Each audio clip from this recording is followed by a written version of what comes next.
بسم الله الرحمن الرحيم. ويل للمطففين الذين إذا اكتالوا على الناس يستوفون وإذا كالوهم أو وزنوهم يخسرون ألا يظن أولئك أنهم مبعوثون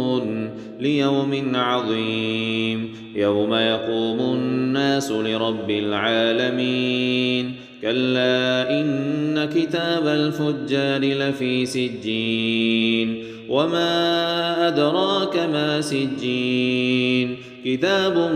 مرقوم ويل يومئذ للمكذبين الذين يكذبون بيوم الدين وما يكذب به إلا كل معتد أثيم إذا تتلى عليه آياتنا قال أساطير الأولين كلا بل ران على قلوبهم ما كانوا يكسبون كلا إنهم عن ربهم يومئذ لمحجوبون ثم إنهم لصال الجحيم ثم يقال هذا الذي كنتم به تكذبون كلا إن كتاب الأبرار لفي عليين وما أدراك ما عليون كتاب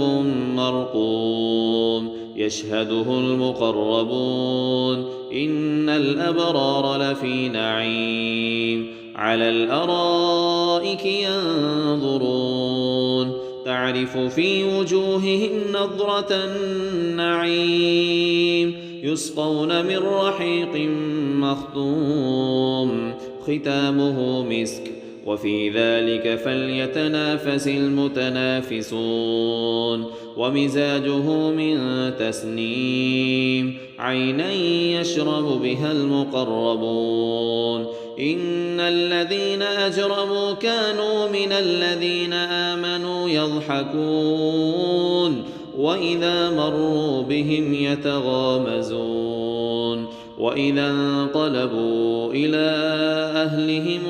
انقلبوا فكهين وإذا رأوهم قالوا إن هؤلاء لضالون وما أرسلوا عليهم حافظين فاليوم الذين آمنوا من الكفار يضحكون على الأرائك ينظرون هل ثوب الكفار ما كانوا يفعلون